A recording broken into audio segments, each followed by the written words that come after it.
November 16th, 2024. A small registry office in Borgo Vergilio, Italy. An 85-year-old woman walks in to renew her expired ID card, but something feels wrong. The neck is too thick, the hands too masculine, and that voice. Within hours, police would uncover one of the most disturbing cases of fraud Italy has seen in years. This is the true story of the man who became his mother, and the mummified secret he kept hidden for 3 years. Borgo Vergilio, a peaceful suburb on the outskirts of Mantua in northern Italy. Population just over 14,000. The kind of place where everyone knows everyone, where nothing unusual ever happens.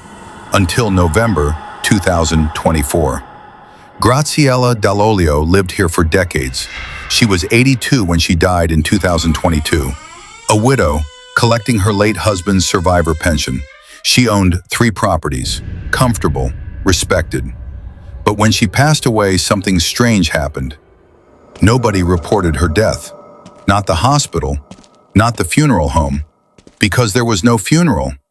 Graziella Dall'Oglio simply disappeared, or so the record showed, but she was still very much present, at least on paper. Her son was 56 years old, a former nurse, unemployed, living in the family home with his mother. When she died, he faced a choice. Report her death, lose her pension, lose the income from her properties, or keep her alive. He chose the latter. Using his medical training as a nurse, investigators believe he drained the bodily fluids from his mother's corpse, preventing decomposition, creating a mummy. He wrapped her body in bed sheets, stuffed it into not 1, but 2 sleeping bags, and hid her in a small closet in the laundry room. For the next 3 years, he collected her pension, 53,000 euros per year. That's roughly $60,000 from her late husband's survivor benefits, plus income from 3 family properties, all tax-free, all illegal. And for 3 years, nobody asked questions until her ID card expired.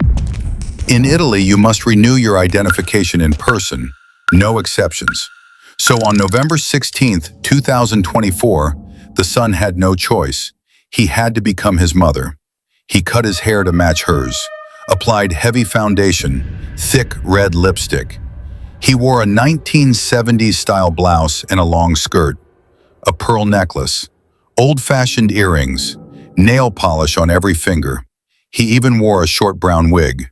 Surveillance footage shows him driving to the registry office. His mother never had a driver's license. He parks, gets out of the car, adjusts his wig, and walks into the government building. Inside, he approaches the counter. The clerk looks up, sees an elderly woman, checks the photo on the expired ID. It matches. Or does it? The clerk's name hasn't been released, but Mayor Francesco Apporti later said, "It all started with the intuition of this employee. All these oddities, I probably wouldn't have noticed them without her." What did she notice? First, the neck, too thick for an 85-year-old woman. Then the hands. The skin was wrong, too smooth, too masculine. The wrinkles on the face seemed strange, almost painted on. And then there was the voice. Mostly feminine, yes, but occasionally a few masculine notes escaped. But the real giveaway? Dark hair. On the back of the neck, on the hands, on the chin, visible through the heavy makeup, beard stubble showing through the grease paint. The clerk excused herself, called the mayor, called the police. They reviewed the surveillance footage, saw Graziella driving, compared the photos, the real Graziella and this imposter. Piece by piece, the situation became clear. They called the man back to the office, told him there was a problem with the application, that Graziella needed to come back to finalize the process. He agreed, put on the disguise again, and walked right into the trap. When he arrived, the mayor and police were waiting. They confronted him, and almost immediately, he confessed.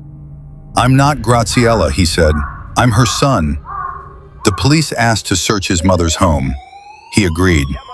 What they found in that laundry room closet would haunt the investigators for years. Graziella Dall'Oglio's mummified body, wrapped in bed sheets, sealed in 2 sleeping bags, hidden in a small, dark space. She had been there for 3 years. Mayor Forte later told reporters, "She probably died of natural causes, but that will be established by a post-mortem." It's a very, very sad story, certainly one of great loneliness. The man was arrested, charged with fraud against the state, concealment of a corpse, impersonation, and forgery of public documents. So why did he do it? The obvious answer, money. 53,000 euros per year. Over 3 years, that's nearly 160,000 euros, roughly $180,000. But according to Mayor Forte, the family wasn't in serious financial trouble. They owned 3 properties, had assets. So was it pure greed, or was it something else? Some psychologists suggest cases like this stem from deep denial, the inability to accept a parent's death. Others point to financial desperation masked by appearances. The truth? We may never fully know what drove this man to such extreme lengths. What we do know is this: for 3 years he lived with his mother's mummified corpse, pretended she was alive, cashed her checks, and when her ID expired, he put on lipstick and became her. The Italian press dubbed it the Mrs. Doubtfire fraud, a reference to the 1993 comedy where Robin Williams dresses as an elderly woman. But there's nothing funny about this case. It's a story of loneliness, desperation, and the lengths people will go to avoid facing reality. The man's name has never been publicly released. He remains in custody, awaiting trial. His mother's body has been taken to a hospital mortuary for a full post-mortem examination. And in Borgo Virgilio, the quiet town that thought it knew everyone, they're left wondering how something like this could happen right under their noses for 3 long years. Sometimes the most disturbing crimes aren't the violent ones. They're the ones hidden in plain sight, behind closed doors, in small closets, wrapped in sleeping bags. This has been the true story of the Mrs. Doubtfire fraud. If you found this case as disturbing as I did, leave a comment below and subscribe for more true crime documentaries. Thanks for watching.